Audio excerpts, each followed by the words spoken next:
방금 읽어주신 말씀을 통하여서 우리에겐 큰 대제사장이 있습니다 라는 제목으로 말씀을 나누겠습니다. 오늘 설교가 개인적으로 저한테는 굉장히 어려운 설교예요. 아니, 힘든 설교예요. 본문보다 발음이 어려워요. 큰 대제사장. 아무튼 근데 그걸 제목을 써놨으니 저는 참 오늘 이걸 계속 말해야 되는데 어려운 설교일 것 같아요. 1967년 이스라엘이 아랍연합군과 전쟁을 펼쳤습니다.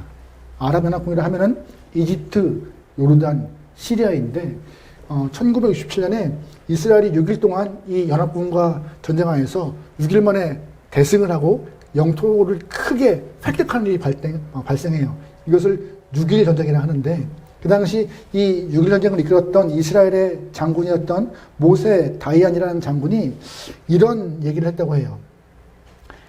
객관적인 전력상 우리는 100배나 열세에 있다. 힘든 전쟁이라 말하지만 우리는 반드시 승리할 수 있다. 왜? 신무기가 있으니까. 그렇게 떵떵거리게 선포하고 나니까는요, 세계 많은 사람들이 또 언론들이 저 신무기가 뭘까 굉장히 관심 갖고 궁금했어요. 분명히 이전에 뭐 원자폭탄이나 수소폭탄 같이 파괴력이 큰 무기일 것이라고 기대했는데 이 모세 다이안이라는 장군은 그 뒷말에 상상을 깨는 답을 합니다.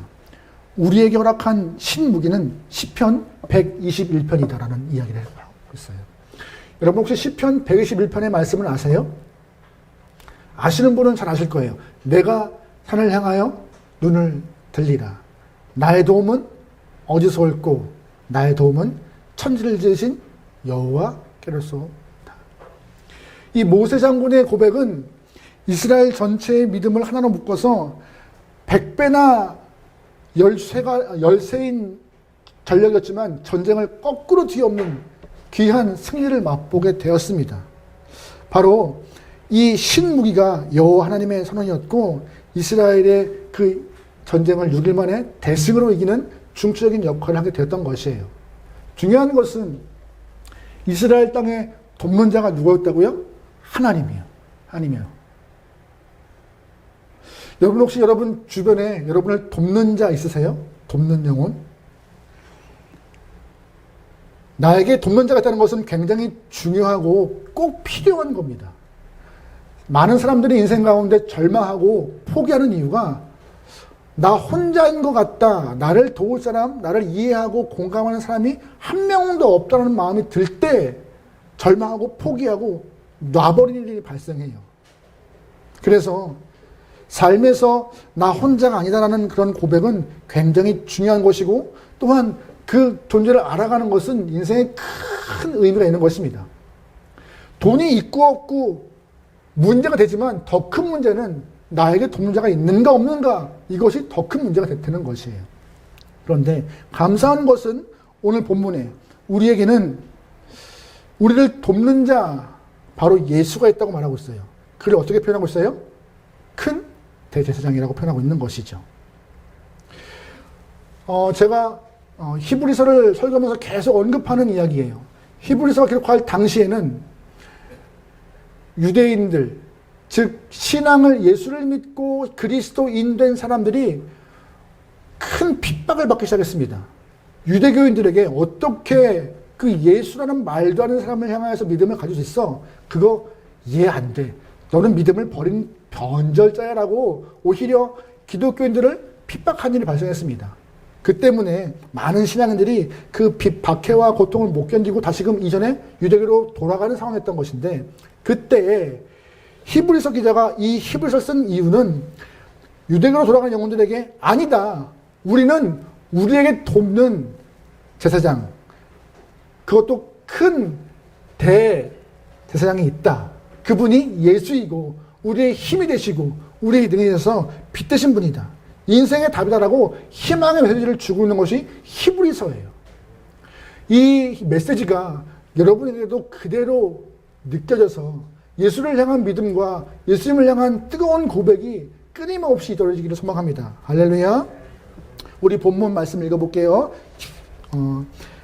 14절 말씀입니다. 같이 읽어요. 시작. 그러므로 우리에게 큰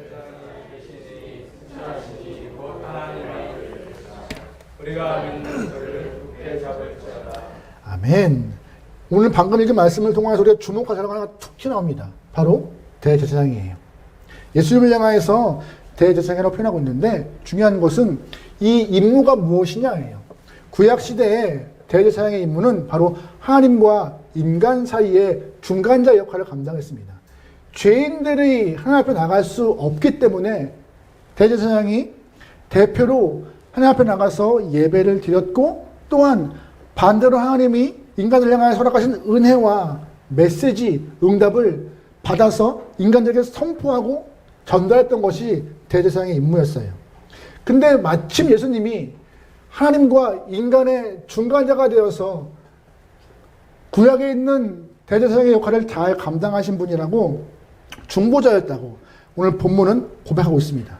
그런데 중요한 것은 무엇이냐? 본문에서 예수님을 그냥 대제사장이라고 말하지 않고 앞에 더 하나가 붙습니다. 큰 이라는 단어가 붙어요. 그럼 분명히 뭔가 차이점이 있는 것이에요.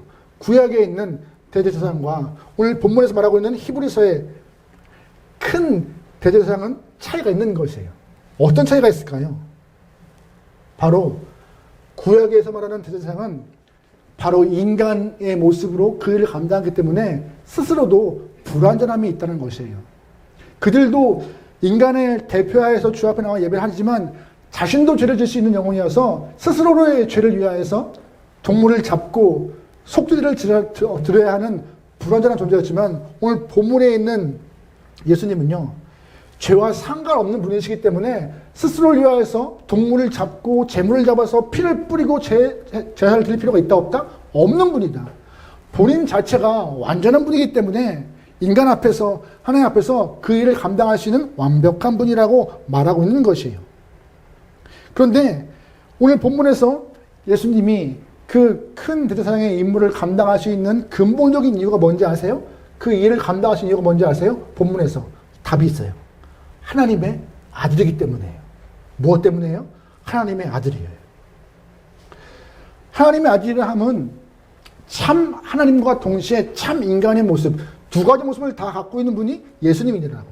그래서 중간에서 어느 편의 상황도 다 흡수하고 잘 전달할 수 있는 분이라고 본문은 말하고 있는 것이죠. 그래서 본문에서 큰 이라는 단어를 완전하다라는 말로 바꾸어도 좋은 해석입니다. 그래서 예수님을 본문은 큰 표현했지만 완전한 대제사장이라고 이해하셔도 좋은 본문이긴 해요. 예수님은 하나님의 뜻을 품고 이 땅에 오신 분이십니다. 직접 사람이 되어서 사람이 어떤 존재인가 너무 잘 아시는 분이고 또한 하나님의 명령을 받고 오신 하늘에서 오신 분이기 때문에 하나님의 마음, 하나님 나라의 뜻도 잘 아시는 분이세요. 한쪽으로 쏠리지 않고 중간에서 양편의 이야기를 잘 전달할 수 있는 완벽한 대제사장이요. 바로 그분이 우리 예수님이라고. 그래서 히브리서를 쓴 기자는 갈 필요 없어. 유대교로 돌아갈 필요 없어. 예수님 한 분이면 완벽하게 우리의 뜻이 전달되고 예수님 한 분이면 하나님 마음이 우리에게 전달돼. 그분이면 충분하라고 고백하고 있는 것이죠.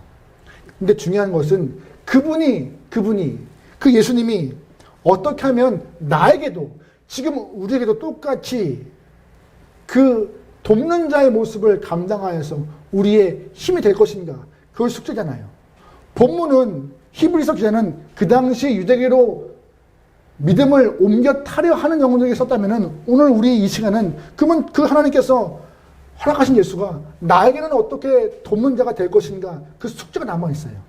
두 가지의 방법을 통하여서 예수님을 우리의 도움으로 체험하고 살아갈 수 있는 길이 있습니다. 첫 번째 무엇이냐? 바로 예수님을 향하여 철저히 믿는 것입니다. 어떤 거예요? 철저히 믿는 것이에요. 우리 14절 말씀 다시 한번 읽어볼게요. 시작. 그러므로 우리에게는 큰 승천하신 이 곧 하나님의 아들 예수가 우리가 믿는 그를 굳게 잡으리라. 아멘. 방금 읽은 말씀의 마지막 부분은 우리가 믿는 도리를 굳게 잡았다라는 표현이 있어요. 믿는 도리라 함은 헬라어로 호모로기아스라는 단어인데 고백이라는 단어예요. 내가 예수님을 나의 완전한 구주로 고백하고 대제사장으로 고백하는 것이 필요하더라고요. 또한 굳게 잡다라는 말은 헬라어로 크라토멘이라는 단어인데 물건을 빼앗기지 않게 해서 꽉 잡는 거, 그걸 의미하고 있어요.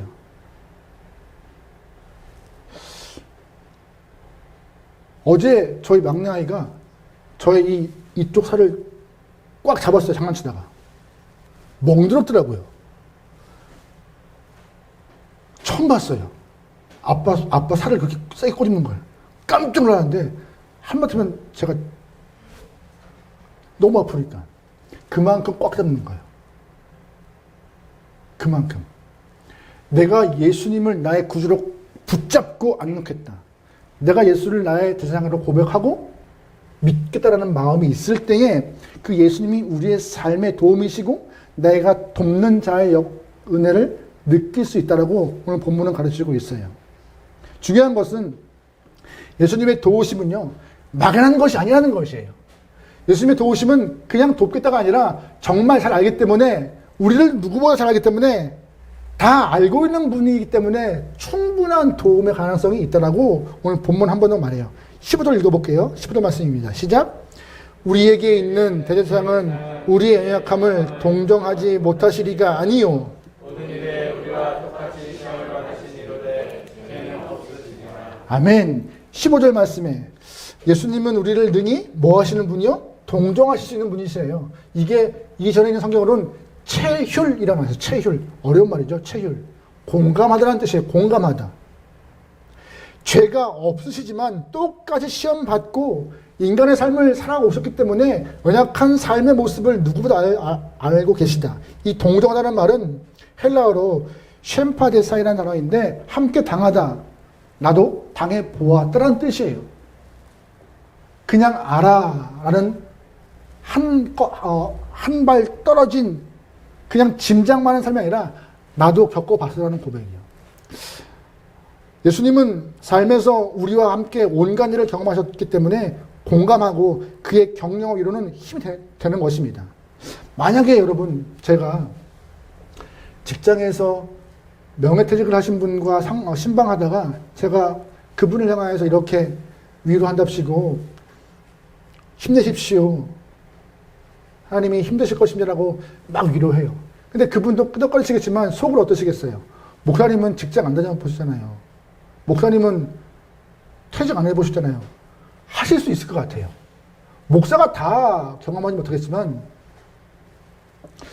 제가 한참 상담 사역을 할 때 있던 일이에요. 대한민국 상담이 많이 이렇게 관심을 요즘에 끌잖아요. 이제 상담하시는 분에게도 이제 밥줄이 열리는 상황이 된 것 같아요. 제가 한참 공부할 때는 그때 한 10년 전, 10년만 지나면 상담이 확 뜰 거라고 했는데 그 10년을 지나니까 이제 지금 막 뜨는 것 같은데, 대한민국 상담에서 가장 큰 한계가 상담의 케이스가 없다는 거예요. 공부는 하지만, 이론적으로 공부하지만 케이스가 없다는 거예요. 근데 저는 감사하게도 케이스가 좀 많았어요. 첫 번째 케이스가 한양대학병원에서 상담사로 일했어요. 중요한 것은 똑같이 흰 가운을 입고 있어요. 저희도 흰 가운을 입고 병실에 들어가서 상담을 해요. 그런데 그때가 2007년도니까는 더 젊었겠죠. 더 젊은 청년이 와서 흰 가운 입고, 근데 의사가 아니야. 와서 환자들 향해서 얼마나 아프시겠어요? 괜찮으세요? 라고 하니 환자들은 죽겠는 거예요. 난 아픈데 의사가 아닌 놈이 와가지고 뭐라고 이렇게 하는 것이. 그래서 저는 그 한양대병원에서 그 상담사 실습했던 100시간이 너무도 고역이었어요. 그분들도 고역이었지만 저도 힘들었어요. 저는 그때까지는 아파본 적이 없었거든요. 너무나 건강했는데 아프시죠? 얼마나 힘드시겠어요? 나는 그런 본 적이 없으니까.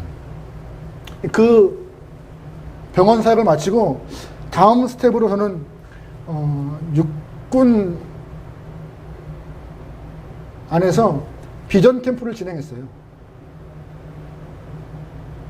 적응 못하고 탈영하고 막 범죄 저지른 사람들 향해서 캠프를 운영해서 상담하고 치료하는 일을 했는데, 감사하게도 거기서는 홈런 같은 걸 친 거예요, 제가. 왜냐면 2년 6개월 동안 남들은 뭐 다 같은 하는 군생활이지만 파란만장한 군하는 생활을 했기 때문에 군생활을 하는 후배들에게 해줄 얘기가 너무나 많은 거예요. 진급 누락도 해봤고, 많이 다쳐보기도 하고, 맞아보기도 하고, 탈영 직전까지 가보기도 하고, 구타도 해봤고, 아씨, 영상에 남는 건데, 해봤고, 네. 저 때문에 부대 전체가 곤욕을 치러보기도 하고, 그 짧은 순간에 많은 일이 있기 때문에, 네, 해줄 말이 많은 거예요. 제가 프로그램 짜고 했던 일이 육군 안에서 그 캠프 교범으로 나올 만큼 잘했죠. 그 다음 스텝으로 또 그래서 육군교도소 상담사역까지 들어가게 됐어요. 잘했죠. 공감할 수 있는 부분에 대해서는 충분히 공감했기 때문에 힘을 낼 수 있다는 것이에요. 내가 하는 말, 그들의 고통들, 어려움들 같이 위로하고. 근데 병원에서는 너무 어려웠어요. 근데 예수님은 상관없이 우리의 모든 삶을 다 경험하셨기 때문에 그냥 도와줄게, 돕는 자라는 표현이 아니라 예수님은 철저하게 우리의 삶을 다 아시는지라 알아. 너의 아픔 알아. 예수님은요, 마귀의 시험도 당해보았고, 가난 때문에 고통당해보았고, 또한 출신이 천하에서 멸시당해봤고, 무시당해봤고, 죽음의 공포 때문에 너무 무서워서 밤새 울어보기도 하셨고, 또한 직접 남들은 경험하지 못할 만큼 십자가에서 굉장한 고통을 당하면서 처절하게 죽음도 당해봤고, 또한 배반도 경험해봤고, 33년의 짧은 인생이지만 인간이 경험할 수 있는 모든 삶은 다 했기 때문에 예수님의 그 경험과 공감은 우리에게 큰 능력과 도움이 된다. 그래서 예수님이 우리의 빛이다라고 말하고 있는 것입니다. 히브리서 2장 말씀에 이런 표현이 있어요. 같이 읽어볼게요. 시작. 그가 시험을 받아 고난을 당하였은즉. 아멘. 시험 받아 뭘 당하였은즉? 고난 당하였기 때문에 시험 받은 자 다 똑같이 하나님, 예수님도 도울 수 있더라고요. 혹시 여러분 중에 나를 알아주는 사람 아무도 없어라고 그런 마음 드시는 분 계세요? 그거 마귀의 이야기예요. 속지 마세요. 분명히 여러분 주변에, 여러분의 삶에서 여러분을 향해서 이렇게 따뜻한 위로만을 하는 형 없을지라도 하나님은 우리에게 아들 예수를 보내셔서 우리의 삶을 돌보시고 공감하실 수 있게 우리 옆에 두시는 분이셨습니다. 혹시 죄 짓고 죄책감 때문에 잠 못 이루는 분 계십니까? 그분을 그런 분을 이해하고 동정하실 분도 딱 한 분이세요. 누군지 아세요? 예수님이에요. 삶의 능력 없어서 실패하고 경쟁에서 밀려서 쉽지 않은 상황에 놓인 분 계세요? 막막함에 어쩌면 좋을까라고 한숨 쉬는 분 계세요? 그분의 삶에서도 유일하게 우리 모든 삶을 공감하실 분 딱 한 분 계십니다. 바로 예수님이십니다. 그 예수님 때문에 우리는요, 도움의 손길을 경험할 수 있는 것이고, 예수님 때문에 삶의 희망을 볼 수 있는 것이에요. 그래서 본문도 그 예수님이 우리의 빛 되신 분이다라고.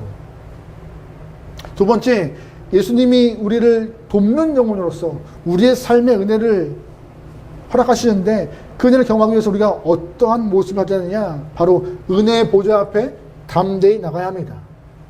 16절 말씀 읽어볼게요. 시작. 그러므로 우리는 공연하심을 받고 때를 따라 아멘. 방금의 말씀에서 우리가 눈을 크게 뜨고 바라봐야 할 단어가 있어요. 은혜의 보좌. 은혜의 보좌예요. 은혜의 보좌라 함은 하나님이 앉으신 곳, 하나님이 임재하신 곳이라는 해석을 하고 있는데, 구약에서는요, 이 은혜의 보좌, 하나님이 임재하시는 곳이 굉장히 무서운 곳이었어요. 심판받는 곳 같은 느낌. 그래서 잘못 들어가면 죽을 수 있는 곳, 은혜의 보좌가. 하지만 감사한 것은 예수님 때문에 그 은혜의 보좌가 심판의 보좌와 같이 무서웠던 그 보좌가 당당하게 나가서 하나님 주세요, 은혜 주세요라고 구할 수 있는 그런 은혜로운 장소로, 사랑스러운 장소로, 기대할 수 있는 곳으로 바뀌었다고 말하고 있는 것입니다. 디모데전서 1장 말씀에 이런 표현이 있습니다. 같이 읽어볼게요. 시작. 우리 주의 은혜가 그리스도 예수 안에 있는 믿음과 사랑과 함께 넘치도록. 아멘. 은혜의 보좌가 예수님이 품고 있는 믿음과 사랑 때문에 풍성함을 통해서 우리에게 줄 수 있는 여유가 있다 없다? 있다라고요. 풍성함 때문에 우리에게 차고 넘치는 은혜가 있다라고요. 솔직히 우리 인간들에게는요, 은혜 아니면 아무것도 없어요. 잘생겼다, 못생겼다, 많이 배웠다, 못 배웠다, 있다, 없다. 죄송하지만 천국 가는데 다 필요 없어요. 은혜 하나면 돼요. 은혜하면 돼요. 은혜 하나면. 은혜 하나가 우리의 생사를 가리는 일인데, 정말 중요한 것은 이 은혜 하나를 우리가 놓친 일이 많다는 것이에요. 16절 말씀에 나아간 자라는 단어가 있습니다. 헬라어로 프로세로크로조마이라는 단어인데, 이 단어의 시제는 현재형이에요. 한번 나가볼까?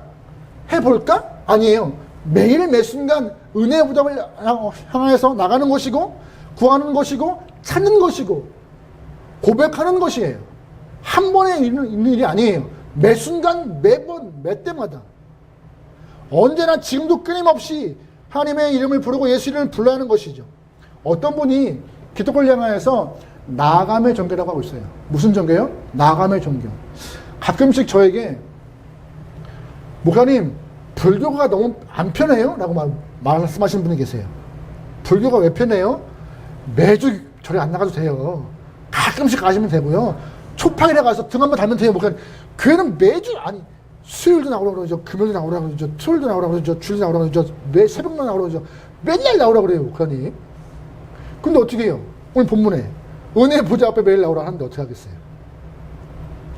교회는 좀 번거롭죠. 은혜의 보좌 앞에 매일 나가야 하는 것이 그 이유예요. 날마다 순간마다 은혜를 향하여서 기도의 자리, 예배 자리를 회복하는 것이 우리의 몫인 것이에요. 그래서 성도들은, 교회는 계속해서 끊임없이 새벽 기도회, 수요 예배, 금요 예배, 주일 오전 오후 예배까지 예배를 많이 만드는 이유가 그 이유예요. 저는 대한민국이 세계 어떤 나라보다 은혜를 많이 경험한 민족이니 믿습니다. 왠지 아세요? 이거. 은혜의 보좌 앞에 매 순간 나가는 영혼이기 때문에. 어느덧 새벽마다 여러분에게 올려드리는 슬기로운 아침 시간이 200회가 넘었어요.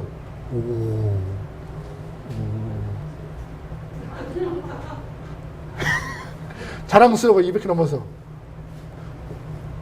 그거 왜 올려주는지 아세요, 여러분?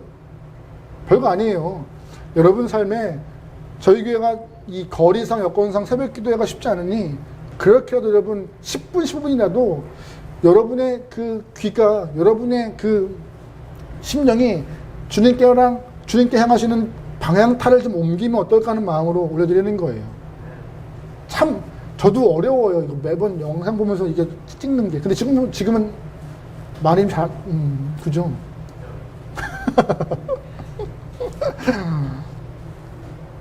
항상 나가는 거 필요해요. 매 순간 나가는 거 필요해요. 구약에서 대제사장은 1년에 한 번 나갔어요. 1년에 한 번. 목숨 걸고 나갔어요. 왜? 구약에서는 그 은혜의 보좌가 임재하시는 곳이 심판의 자리라고 생각했잖아요. 사람의 죄를, 모든 영혼들의 죄를 품고 대제사장은 1년 안에 그 지성소로 들어가야 돼요. 1년에 한 번 들어가야 돼요. 끝에 방울을 달고, 그리고 허리나 발목에 줄을 매달고. 성경에서는 솔직히 말해서 허리와 다리에 뭐 이렇게 줄 매다는 그런 본문은 없어요. 근데 유대인들이, 이스라엘 사람들이 신약 시대에 그렇게 가르쳤다고 해요. 어쨌든 왜냐하면 방울을 달면서 움직일 때 소리가 나겠지만, 방울이 딱 끝치는 순간 누가 그 무서운 데에 들어가겠어요? 아무도 못 들어가는 거잖아요. 방울이 소리 없다는 것은 대제사장에 들어가서 죄 때문에 죽었다는 얘기니까 허리에 묶은 혹은 발목에 묶은 줄로 끌어내야 하는 것이에요. 그만큼 무서운 곳이 은혜의 보좌였어요. 하지만 감사한 것은 예수님 때문에 그 무서운 자리가, 두려운 자리가 이제는 행복한 자리로 나갈 수 있는 것이고, 오늘 본문에 담대히 나갈 수 있는 길이 열렸다라고 말하고 있는 것입니다. 당당히 구하래요. 담대히 구하래요. 하나님 주세요라고, 뻔뻔하지만 주세요라고. 우리가 뭘 잘해서 얘기하겠어요. 하지만 누구 때문에? 예수 때문에 담대하게 당당히 구할 수 있는 자리와 위치에 있다는 것입니다. 은혜 달라고 계속해서 매일마다 은혜 보좌 앞에 담대히 나가는 삶. 그래야 우리가 그 은혜와의 도움을 받을 수 있다는 것이에요. 두 가지 말씀드려서, 첫 번째, 예수를 철저히 믿어라. 두 번째, 은혜 보좌 앞에 담대히 나가서 매일 간구해라. 달라고 얘기해라. 그래야 도움 받을 수 있다라고. 그래서 오늘 본문 10절에 한 번 더 볼까요? 하나님이 은혜 보좌 앞에 담대히 나간 영혼에게 허락하시는 복이 있습니다. 어떤 복일까요? 같이 읽어볼게요. 시작.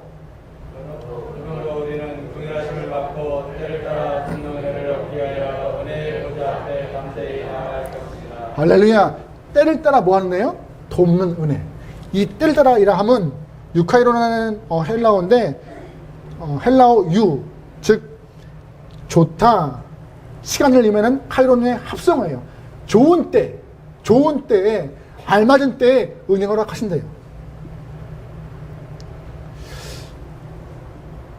어떤 글에서 본 이야기인데요, 스코틀랜드의 독립운동을 이끌었던 로버트 브루스라는 사람의 이야기입니다.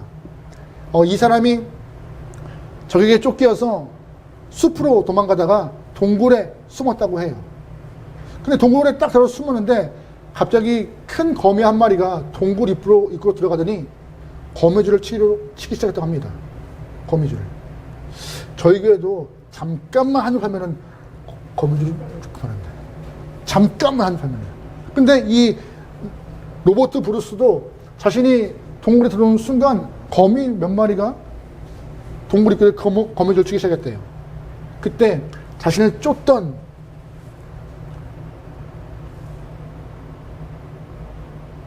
적군들이 동굴 앞에 지나가는데 동굴에 거미줄을 쳐 있는 거 보면서 사람이 안 들었겠구나 하고 그냥 갔다고 합니다. 그때 로버트는 동굴 밖을 나오면서, 하나님, 이 작은 동물 하나가 하나님의 능력을 통해 내게 살 길을 허락하였습니다 라고 감사의 마음을 했다고 합니다. 가장 좋은 때 가장 알맞게 적극적으로, 아무리 동굴에 숨어서 몸을 숨겼다 한들 어떤 것이 적절한 은혜겠어요. 이것만큼 딱 알맞게 적절한 은혜 없을 텐데, 그렇게 하나님 우리를 농소자같이 지키시고 보호하시는 것입니다. 우리가 시험 당할 즈음 까마귀를 보내시거나 사람을 보내시거나 물질을 보내시거나, 또한 알맞게 우리 삶을 역전시킬 수 있는 은혜를 통하여서 살 길을 열어가시는 분이 하나님이세요. 가장 중요한 것은, 근데 중요한 것은 이 때가 우리와 같은 때가 아니라는 거예요. 이게 참 딜레마예요. 하나님 급해요, 하나님 급해요 라고 기도하지만 내 때가 아니라 하나님 때에 맞춰 있는 것이에요. 이것은. 여러분, 성경 보면은요, 성경 안에서 하나님의 많은 기적이 드러납니다. 많은 영혼들이 기도하지만 급하게 하나님이 인도하시고 역사하시는 그 모습이 많은지, 아니면 인간의 모습과 상관없이, 인간의 계획과 상관없이 하나님이 허락하시는 그 역사가 많은지 한번 잘 보세요.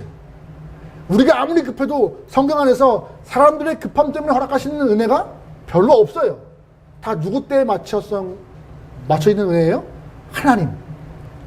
아브라함도 아이를 낳는데 얼마나 기다렸어요.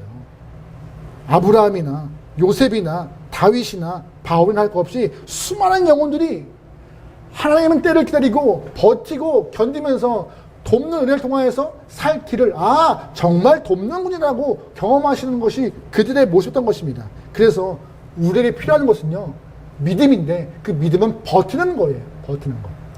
하나님이 도울 때까지 흔들리지 않고 굳건히 서서 주님을 나의 구주로 고백하는 일, 꽉 잡고 놓지 않은 일.